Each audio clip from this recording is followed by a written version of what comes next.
आप सभी को मेरा सादर प्रणाम। आज मैं आपको एक ऐसे पवित्र और दुर्लभ व्रत के बारे में बताने जा रही हूँ जिसका महत्व स्वयं भगवान विष्णु ने बताया है। इस दिव्य व्रत का नाम है पद्मिनी एकादशी।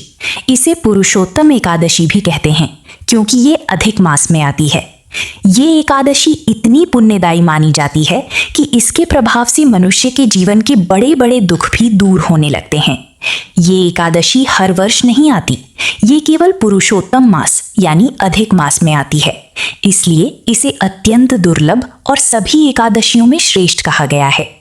हमारे शास्त्रों में वर्णन मिलता है कि इस दिन किया गया व्रत, पूजा, भक्ति और दान कई जन्मों के पापों का नाश करने वाला माना जाता है। ऐसा कहा जाता है कि इस दिन भगवान स्वयं अपने भक्तों की प्रार्थनाएं सुनते हैं। अतः पद्मिनी एकादशी का आध्यात्मिक महत्व अद्भुत फलदायी है। इस व्रत को करना अत्यंत सरल है, बस मन में सच्ची निष्ठा और श्रद्धा होनी चाहिए। इस दिन सूर्योदय से पूर्व उठकर स्नान करें और भगवान विष्णु के सामने पूरे भक्ति भाव से व्रत का संकल्प लें।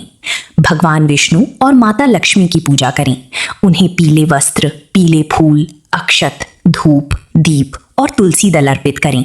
भोग में शुद्ध मिष्ठान या फल चढ़ाएं। इस दिन शाम को मंदिर में या अपने घर के मुख्य द्वार पर घी का दीपक जलाना बहुत शुभ माना जाता है। पूरे दिन ओम नमो भगवते वासुदेवाय मंत्र का निरंतर मन में जाप करें। सात्विक रहें और क्रोध, झूठ व नकारात्मक विचारों से दूर रहें। इस दिन जितना अधिक भगवान का स्मरण किया जाए उतना ही शुभ माना जाता है। आइए अब इस व्रत की पवित्र कथा सुनते हैं। प्राचीन समय में माहिष्मती नगरी में कृतवीर्य नाम के एक प्रतापी राजा राज्य करते थे। उनके पास धन, वैभव और सम्मान की कोई कमी नहीं थी, लेकिन संतान न होने के कारण उनका जीवन दुख से भरा हुआ था। उनकी पत्नी रानी पद्मिनी भी दिन रात भगवान से यही प्रार्थना करती थी कि उनके घर भी संतान का सुख आए। एक समय ऐसा आया जब राजा और रानी ने राजमहल का सुख त्याग दिया और वन में जाकर कठोर तपस्या करने लगी। वर्षों तक तप करने के बाद भी उन्हें कोई फल प्राप्त नहीं हुआ। तब एक दिन महान पतिव्रता माता अनुसुईया वहां पहुंची। रानी पद्मिनी ने अत्यंत विनम्रता से माता अनुसुईया के चरणों में बैठकर अपनी पीड़ा सुनाई। तब माता अनुसुईया ने कहा, यदि तुम पुरुषोत्तम मास में आने वाली पद्मिनी एकादशी का व्रत पूर्ण श्रद्धा और नियम से करोगी तो भगवान विष्णु अवश्य प्रसन्न होंगी।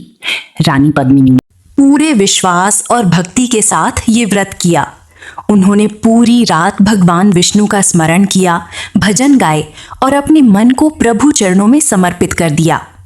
रानी की सच्ची भक्ति देखकर भगवान विष्णु अत्यंत प्रसन्न हुए और उन्हें आशीर्वाद दिया कि उनके यहाँ एक महान और तेजस्वी पुत्र जन्म लेगा। कुछ समय बाद रानी को कार्तवीर्य अर्जुन जैसे पराक्रमी पुत्र की प्राप्ति हुई। तभी से इस एकादशी का महत्व और भी अधिक बढ़ गया तथा ये व्रत पद्मिनी एकादशी के नाम से जाना जाने लगा। जब हम पूर्ण श्रद्धा के साथ ये व्रत करते हैं तो हमारे पूरे परिवार पर प्रभु की असीम कृपा बरसती है।